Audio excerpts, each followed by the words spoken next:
है अखिल भारतीय कांग्रेस कमेटी से हमारे सचिव डेनी साहब हमारे साथ हैं। हमारे साथ ज्योति सिंह जी जो मीडिया कोऑर्डिनेटर हैं, अस्मा जी तेलंगाना से, रश्मि सिंह जी हैं। मैं आज आमंत्रित करता हूं एक ऐसी पत्रकार वार्ता के लिए जिसमें आपके पैरों के तले से जमीन खसक जाएगी, आपकी आंखें फटी रह जाएगी। भीषणतम भ्रष्टाचार को उजागर करने के लिए मैं आग्रह करता हूं अखिल भारतीय कांग्रेस कमेटी के हमारे कोषाध्यक्ष अजय माकन जी को कि वो आपको संबोधित करें। धन्यवाद अभय जी, देवेंद्र यादव जी और हम और साथ में दानिश भाई और डैनी भाई, हम सब के सब लोग आपके सामने आज आए हैं। आप देख रहे हैं पीछे ऊपर लिखा हुआ है सबसे पहले आपके पाप। तो ये आप मान के चलें कि आपके पाप की कड़ी का पहला अंक आज हम आपके सामने लेकर के आ रहे हैं और ये सीरीज है जो कि आगे चलेंगे। सबसे पहले मैं आप सब लोगों को याद दिलाना चाहता हूं कि दिल्ली विधानसभा के अंदर एक ऐसे मुख्यमंत्री हैं जिन्होंने मुख्यमंत्री और अपनी पार्टी इस बात पे बनाई थी कि वो भ्रष्टाचार के खिलाफ लड़ेंगे। पार्टी इसलिए बनाई थी कि भ्रष्टाचार को उजागर करेंगे और उस जमाने में सीएजी की रिपोर्ट्स के आधार के ऊपर कांग्रेस पार्टी के ऊपर भ्रष्टाचार के आरोप लगाते थे। चाहे 2G की बात हो, CWG की बात हो, कोलगेट हो, सबके सबका बेसिस आधार सीएजी की रिपोर्ट थी और कुछ नहीं था। किसी के पास में कोई भी और प्रूफ, कोई डॉक्यूमेंट नहीं था, केवल सीएजी की रिपोर्ट थी। इस वक्त 14 सीएजी की रिपोर्ट्स, 14, एक नहीं, दो नहीं, 14 सीएजी की रिपोर्ट्स, एक से एक रिपोर्ट, ये कास्टिंग है, एक से एक रिपोर्ट ऐसी है जो कि इतनी भयानक रिपोर्ट है, एक से एक, जिसमें भ्रष्टाचार के गंभीर आरोप केजरीवाल सरकार के ऊपर लगाए गए। एलजी साहब ने कहा कि केजरीवाल रोक रहे हैं, केजरीवाल कहते हैं कि एलजी रोक रहे हैं, लेकिन फायदा केजरीवाल को हो रहा है रुकने का क्योंकि वो एक्सपोज हो रहे हैं। तो आज हम उन्हीं केजरीवाल से पूछना चाहते हैं कि आप हमें ये बताएं कि ये भ्रष्टाचार के से भरे हुए पन्ने, जिसको एक ऐसे ही एक पन्ने को 14 में से एक जो कि हेल्थ के मुताल्लिक है, जिसके अंदर मैंने ये देखा और पाया 382 करोड़ रुपए का घोटाला केजरीवाल के ऊपर सीधे सीधे इसके अंदर है। 382 करोड़ का घोटाला। सबसे पहले ये घोटाला क्यों है, कैसे है, कहने से पहले मैं अनुरोध करूंगा अभय जी को कि एक 10 सेकेंड का वीडियो आप लोगों को केजरीवाल जी का ही सुनाएं और हम फिर उससे शुरू करेंगे कि ये घोटाला क्या है। भारत में एक दुनिया में एक ऐसी सरकार भी है जो हर काम में पैसे बचाती है। दिल्ली में हम टाइम के पहले काम कर देते हैं और जितने का बनना होता है उसमें हर एक काम में पैसे बचाते हैं। तो दो चीजें केजरीवाल जी कह रहे हैं कि टाइम से पहले कर लेते हैं और पैसे बचाते भी। तो ये सीएजी की रिपोर्ट ये कहती है कि पिछले 10 वर्षों के अंदर 3 हॉस्पिटल्स सिर्फ बन करके तैयार हुए और वो तीनों के तीनों हॉस्पिटल्स ऐसे हैं, नए हॉस्पिटल्स या एक का एक्सटेंशन है, वो तीनों के तीनों की शुरुआत कांग्रेस के समय पे हुई। अब इंदिरा गांधी हॉस्पिटल उसके अंदर डिले जो हुआ वो 5 साल का था। बुराड़ी का हॉस्पिटल डिले 6 साल का। Maulana Azad dental hospital delay 3 साल का। लेकिन ये सिर्फ डिले नहीं, जितने का टेंडर अमाउंट था उसके ऊपर खर्च, फालतू खर्च, जो कि केजरीवाल कहते हैं कि जो सैंक्शन टेंडर अमाउंट होता है मैं उससे कम कर देता हूं। इंदिरा गांधी हॉस्पिटल के अंदर 314 करोड़ फालतू खर्च हुए। बुराड़ी हॉस्पिटल के अंदर 41 करोड़ फालतू खर्च हुए और मौलाना आजाद डेंटल के अंदर 26 करोड़ रुपया फालतू खर्च हुआ। कुल 382 करोड़ 52 लाख रुपए फालतू खर्च हुए टेंडर अमाउंट से। ये मैं नहीं कह रहा, ये सीएजी की रिपोर्ट कह रही है और इसलिए केजरीवाल इस सीएजी रिपोर्ट के ऊपर बैठ गया और इसको विधानसभा में पेश नहीं होने दिया। ये मैं सीधे सीधे केजरीवाल साहब की सरकार और केजरीवाल के ऊपर आरोप लगा रहा हूं कि सीएजी रिपोर्ट को रोकने का कारण सबसे बड़ा ये है। और यही नहीं, इसने इस सीएजी की रिपोर्ट में बहुत सारी और कमियां, जो कि ये कहते हैं कि हमने वर्ल्ड क्लास इंफ्रास्ट्रक्चर तैयार कर दिया, उसके लिए ये कहती है और वो हम एक एक करके आपको बताते हैं। सीएजी का ये कहना है कि 2007 से लेकर 2015 के बीच 15 प्लॉट्स दिल्ली सरकार ने एक्वायर किया और उसमें से एक भी जगह काम शुरू नहीं किया। 15 प्लॉट जहां पे हॉस्पिटल्स बन सकते थे, डिस्पेंसरीज बन सकते थे, वहां पे कहीं पर भी काम शुरू नहीं किया। यही नहीं, 2016-17 से लेकर के 2021-22 तक इंफ्रास्ट्रक्चर प्रोजेक्ट्स में जितने पैसे सैंक्शन हुए उसमें से 2623 करोड़ रुपया लैप्स हो गया, खर्च ही नहीं कर पाए। और ये वो समय है, अगर आप याद रखें, जब कोविड आ रहा था। कोविड से पहले का और कोविड के दौरान और कोविड के बाद का समय केजरीवाल साहब की सरकार का ये क्रिमिनल नेग्लिजेंस है। हम ये कहना चाहेंगे 2623 करोड़ रुपया लैप्स हो गया, जो ये खर्च ही नहीं कर पाए। आज इनको इस चीज का भी जवाब देना पड़ेगा। यही एक कारण था जिसकी वजह से इन्होंने वहां पे सीएजी की रिपोर्ट पेश नहीं करी। कोविड के दौरान कुल केंद्र सरकार से 635 करोड़ रुपए इनको मिले और उसमें से 635 करोड़ में से 360 करोड़ रुपया खर्च ही नहीं कर पाए। दिल्ली में कोविड के दौरान लाशों का अंबार था, हॉस्पिटल बेड्स नहीं थे, आईसीयू नहीं थी, ऑक्सीजन नहीं था और केंद्र सरकार से जो ग्रांट दिल्ली को मिला उसमें से 56% ये खर्च ही नहीं कर पाए। लैप्स हो गया, जो पैसा इनको सरकार को, केंद्र सरकार को वापस करना पड़ा। तो इससे बड़ा कोई क्रिमिनल नेग्लिजेंस नहीं हो सकता, जहां पर एक और लोग ऑक्सीजन को तरस रहे, बेड्स को तरस रहे, अलग अलग चीजों को कोविड के दौरान तरस रहे। 635 करोड़ में से 360 करोड़ रुपया इनको वापस केंद्र सरकार को कर दिया, जो इनके पास में पैसे आए हुए इनसे खर्च नहीं हुए। आप लोग भी मीडिया के तरफ से बहुत बजट अनाउंसमेंट्स को बड़े बड़े हाईलाइट करके आप लोग लिखते हैं। 2016-17 कोविड से 2 साल पहले से लेकर के 2020-21 तक 4 बजट्स के अंदर इन्होंने अनाउंस किया, अलग अलग बजट्स में, कि हम 32,000 बेड्स दिल्ली के अंदर लेकर के आएंगे, बनाएंगे हॉस्पिटल्स में।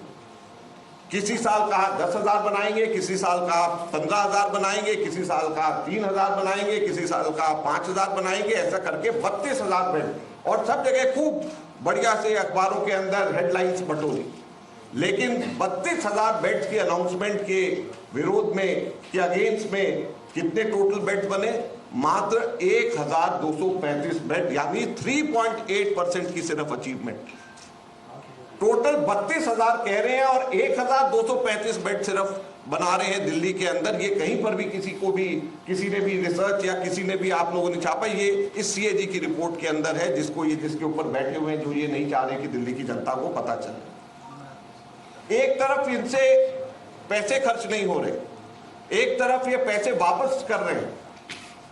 सीएजी ने अलग अलग हॉस्पिटल्स के अंदर जाकर के ये देखा कि यहां पर बेड्स के अंदर पेशेंट्स की क्या स्थिति है। आप हैरान हो जाएंगे, दिल्ली के अंदर 9 ऐसे हॉस्पिटल्स हैं जिसके अंदर बेड ऑक्यूपेंसी रेट 101% से 190% है, 101 से 190%। अब आप ये कहेंगे कि 190% कैसे हो गया? 190% ऐसे हो गया, डबल ऐसे हो गया कि एक बेड पे 2 पेशेंट लिटाए गए। दिल्ली के अंदर, राष्ट्रीय राजधानी के अंदर 9 ऐसे हॉस्पिटल्स हैं, सीएजी की रिपोर्ट कहती है कि जिसमें 101 से 190% जहां पर ऑक्यूपेंसी रेट है, यानी एक बेड के ऊपर एक आदमी, एक पेशेंट की जगह 2 पेशेंट लिटाए गए हैं। 9 ऐसे हॉस्पिटल्स हैं। 7 ऐसे हॉस्पिटल्स हैं जहां पर 109% से 169% तक की बेड ऑक्यूपेंसी रेट है, वहां पर भी लगभग जो है डबल पेशेंट एक एक बेड के ऊपर लिटाए गए हैं। यानी दिल्ली में 16 ऐसे हॉस्पिटल्स हैं टोटल 27 में से जहां पर की बेड ऑक्यूपेंसी रेट, जहां पर एक एक बिस्तरे के ऊपर 2-2 आदमी लिटाए जाते हैं। ये आज दिल्ली के अंदर चिकित्सा की व्यवस्था है। ये सीएजी की रिपोर्ट कहती है, ये मैं नहीं कह रहा हूं। हमारे 4 हॉस्पिटल्स को सीएजी ने सर्वे के लिए चुना। लोकनायक जयप्रकाश नारायण हॉस्पिटल, चाचा Nehru Bal Chikitsalaya, Rajiv Gandhi super speciality hospital और जनकपुरी सुपर स्पेशलिटी हॉस्पिटल। उसके अंदर ऑपरेशन थिएटर के बारे में और वेटिंग के बारे में, इंफ्रास्ट्रक्चर के बारे में क्या स्थिति है, आपकी आंखें खुली रह जाएंगी जो सीएजी ने अपने रिपोर्ट के अंदर पाया। लोकनायक हॉस्पिटल के अंदर एक ऑपरेशन थिएटर जो सर्जरी डिपार्टमेंट का, वो फंक्शन ही नहीं कर रहा, काम ही नहीं कर रहा। लोकनायक हॉस्पिटल आप सब लोग जानते हैं कि बर्न्स को लेकर के, जलने को लेकर के सबसे बड़ा हॉस्पिटल दिल्ली के अंदर है सफदरजंग सेंट्रल गवर्नमेंट का, लोकनायक दिल्ली सरकार का। वहां पर सर्जरी जो जलने से लेकर के है उसका वेटिंग टाइम 12 महीने का है, 1 या 2 हफ्ते नहीं, 12 महीने का। दूसरी सर्जरी जो है लोकनायक हॉस्पिटल में 3 महीने का वेटिंग टाइम है। ये राष्ट्र की राजधानी है। यहां पर 12 टोटल ईसीजी मशीन्स हैं जिसमें से 5 काम नहीं कर रही। 5 बाईपैप मशीन आईसीयू में काम नहीं कर रही। 3 ट्रांसपोर्ट मॉनिटर्स हैं, 3 हैं और तीनों के तीनों काम नहीं कर रहे आईसीयू के अंदर। आईसीयू यहां पे टोटली नॉन फंक्शनल है क्योंकि जो मेजर इक्विपमेंट्स हैं लोकनायक हॉस्पिटल में वो काम ही नहीं कर रहे। और Rajiv Gandhi super speciality hospital, Janakpuri super speciality hospital, यहां पर स्टाफ की शॉर्टेज की हालत आप देखेंगे सुनेंगे तो हैरान हो जाएंगे। 50 से 74% डॉक्टर्स की कमी है। जितने डॉक्टर सैंक्शन हैं उसमें से 50 से 74% डॉक्टर्स ही नहीं है। 73 से 96%, 73 से 96% नर्सिंग स्टाफ की शॉर्टेज है। 17 से 62% पैरामेडिक स्टाफ की शॉर्टेज है। ये 2 super speciality hospital latest, Rajiv Gandhi super speciality hospital और जनकपुरी सुपर स्पेशलिटी हॉस्पिटल की कहानी है, जहां पे 50 से 74% डॉक्टर्स ही नहीं है, 73 से 96% नर्सिंग स्टाफ नहीं है, 17 से 62% पैरामेडिक स्टाफ नहीं है। ये सीएजी की रिपोर्ट है जिसके ऊपर केजरीवाल बैठे, जो नहीं चाहते केजरीवाल की दिल्ली की जनता को सच्चाई पता चले, जिसकी वजह से ये इसके ऊपर पर्दाफाश कर रहे हैं। इसलिए हम कहते हैं कि आपके पाप हैं जिनको हम और देवेंद्र यादव जी यहाँ पे दिल्ली की जनता के सामने लेकर के आ रहे हैं। राजीव गांधी के सुपर स्पेशलिटी हॉस्पिटल में 6 मॉड्यूलर जो और सेमी मॉड्यूलर ऑपरेशन थिएटर काम ही नहीं कर रहे। 6 ऑपरेशन थिएटर है, काम नहीं कर रहे। स्टोन सेंटर है, काम नहीं कर रहा। ट्रांसप्लांट आईसीयू लोकनायक हॉस्पिटल में तो 3 है जो कि खराब पड़े हैं, यहाँ पे है लेकिन वो काम, उसका काम नहीं उससे हो रहा। 77 प्राइवेट और स्पेशल रूम्स हैं जो ऑपरेशनल नहीं है। 16 आईसीयू बेड्स हैं जो ऑपरेशनल नहीं है। 154 जनरल बेड्स हैं, रेजिडेंट डॉक्टर्स हॉस्टल कोई भी फंक्शनल नहीं है। ये Rajiv Gandhi super speciality hospital का हाल है। जनकपुरी सुपर स्पेशलिटी हॉस्पिटल में 7 ऑपरेशन थिएटर फंक्शनल नहीं है। Kitchen, blood bank, emergency, medical gas pipeline, 10 critical care unit beds, 200 general beds काम ही नहीं कर रहे। जनकपुरी सुपर स्पेशलिटी हॉस्पिटल की कहानी है। और यहां पर बेड ऑक्यूपेंसी 20% से 40% है सिर्फ। आप देखिए, एक तरफ दिल्ली के अंदर हॉस्पिटल 16 हॉस्पिटल्स हैं जहां पे एक बिस्तरे पे, एक बेड पे डबल लोग हैं, और यहां पर स्टाफ नहीं होने की वजह से 20% से 40% ऑक्यूपेंसी रेट है क्योंकि यहां पे स्टाफ ही नहीं है। ये केजरीवाल का दिल्ली का चिकित्सा मॉडल है, ये इनका पाप है जो कि सीएजी ने जिसको उजागर किया। और दुख की बात यह है कि इसके ऊपर बैठे ताकि चुनाव से पहले ये लोगों को पता न चल सके। इससे ज्यादा बड़े शर्म की और दुख की बात नहीं है। चाचा नेहरू बाल चिकित्सालय में पेडियाट्रिक बच्चों की सर्जरी के लिए, यही एक बच्चों का सबसे बड़ा हॉस्पिटल है, बच्चों की सर्जरी के लिए वेटिंग टाइम कितना है? 12 महीने का। 12 महीने का चाचा नेहरू बाल चिकित्सालय के अंदर वेटिंग टाइम बच्चों का। ये इनकी चिकित्सा मॉडल है जिसको कहते हैं कि पूरे हिंदुस्तान में ये केजरीवाल मॉडल है, ये लेकर के आना चाहते हैं। इस चिकित्सालय के अंदर, बाल चिकित्सालय के अंदर ऑपरेशन थिएटर में 10 इक्विपमेंट्स, ऐसे इंपॉर्टेंट इक्विपमेंट्स हैं जिसकी लिस्ट इसमें दी गई है जो कि काम ही नहीं कर रहे। यहां पर यह स्थिति है। ये जो चारों हॉस्पिटल्स हैं इसके diagnostic X-ray, CT scan, ultrasound की कहानी सुनिए तो आप ही हैरान हो जाए। So that was Ajay Maken of the Congress Party holding a press conference levelling some serious allegations against the Aam Aadmi Party government based on the findings of a CAG report into the health department, the functioning of the health department of the Delhi government. Let me go across immediately to Tejshri, who will take us through some more details. Tejshri, lots of allegations leveled by Ajay Maken ranging from cost escalations in the health department to the acquisition of certain plots, the non-construction of hospitals, discrepancy in the number of beds, among a whole host of other claims that he's made. Take us through some of the details that he's put up. Well, absolutely massive allegations have been leveled up by the Congress Party against Aam Aadmi Party, and not just that, but but the Congress Party is also just saying. Congress Party is also saying that not just this, but the report, but the hospitals that were promised by the Aam Aadmi Party, only 3 hospitals were completed, and not just that, but also there has been a delay, corruption in this entire process.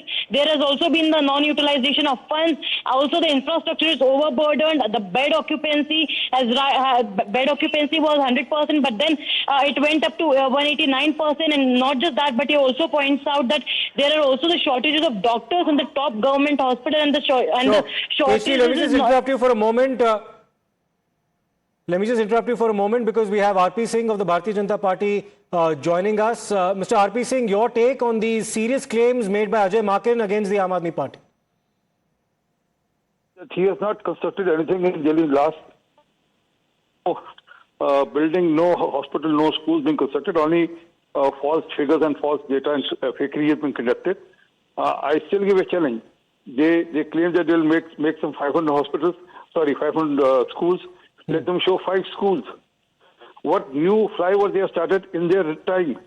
It has all started in the Congress regime, which they just finished. And also, what new hospitals they have started in their time? Let them claim that. Not on the work which was done earlier by the earlier government, and they're just trying to extend that or expand that or probably finish that. Okay. So there's a serious charge on them that they only conduct fakery and they spread falsehood. Thanks, Mr. RP Singh. We'll wait and see as to how the Aam Aadmi Party responds to these claims made by Ajay Maken. Let me go across to my colleague Sagarika now, who will take us through some more details that Ajay Maken has put out based on the findings of a CAG report. We've already gone through the details, Sagarika, of the Sheesh Mahal CAG report as well as the CAG report that came vis-a-vis the excise policy 2021, which the Aam Aadmi Party eventually had to rescind. Take us through the findings now of what the performance of the health department is, the audit is as per the CAG. So now it's Ajay Maken of the Congress Party who is relying completely on the CAG report, which was submitted to allege a massive scam and to punch holes into the Aam Aadmi Party's, health model. Now the Congress Party ahead of elections is alleging a 300 crore plus scam on the basis of this report by the CAG, which has broken down multiple factors. They have done a report on the availability of drugs, on the situation, on the condition of, say, the healthcare infrastructure in the state, on the availability of drugs, medicines, equipment and other consumables. They've spoken about the financial management. They've spoken about the outcome of centrally sponsored schemes. Now, on the basis of this report, which the CAG gave, the Congress did an analysis and they held a press conference. In their analysis, the Congress Party broke down multiple, highlighted multiple tables. In a tabular form, the Congress Party is now alleging corruption and delay. How are they saying this? As per the CAG report and as per what the Congress Party is claiming, they go on to say that only 3 new hospitals were completed and extended, and all of them started during the end period of the Congress regime. And they're calling this a story of delay and corruption. They've named the hospitals. They go on to say that when it comes to corruption and delay in these hospitals, it's the Indira Gandhi Hospital, the delay is 5 years. The Burari Hospital, the delay is 6 years. The MA Dental Phase 2, the delay is 3 years. And the increase of the final cost from the tendered cost, they have claimed for Indira Gandhi Hospital is 304.9 crores, 41.26 crores and 26.36 crores for the 3 hospitals, a total of 382.52 crores. This is the kind of analysis that the Congress Party has done on the basis of the CAG report. Right. So the Congress Party has put out these details as per what the CAG says. This is the version that the Congress has now put out based on the details that they've managed to access. Let me go across now to Akashdeep Muni as well. Mr. Muni, your take on the Congress's claims made in that press conference on the part of Ajay Maken. He said that the Aam Aadmi Party used to always refer to CAG reports to point out at corruption that took place under the UPA Sarkar. What does the Aam Aadmi Party now have to say about this? See, I am sometimes baffled with the misinformation that the Congress party is dealing with. This particular CAG report, has this CAG report been tabled in any assembly? No. When the CAG report is not tabled anywhere, this is a leaked report. This has not been ratified on the official website of CAG as well. So why Congress is providing misinformation to the common man of this country, I am unable to understand. Now, talking about Ajay Maken, how he is behaving as a stooge of Bharatiya Janata Party, putting cases against Aam Aadmi Party, etc. But now the bigger question is that the CAG report, which has not been tabled, which is a leaked one, and this leaked report also has not been ratified on the CAG's website. Okay. Why misinformation is provided by a Congress party, which previously has been done by Bharatiya Janata Party in press conferences. So this shows that in Delhi specifically, BJP and Congress are working together to remove Aam Aadmi Party, but the people of this country will be voting for Aam Aadmi Party. All right, Mr. Muni. So that's the response coming from Mr. Akashdeep Muni. He's saying that the CAG report has not yet been tabled. The allegation against the AAP is they've not tabled 14 such CAG reports in the Delhi Assembly. We'll slip into a short break. We'll come back with more on the other side.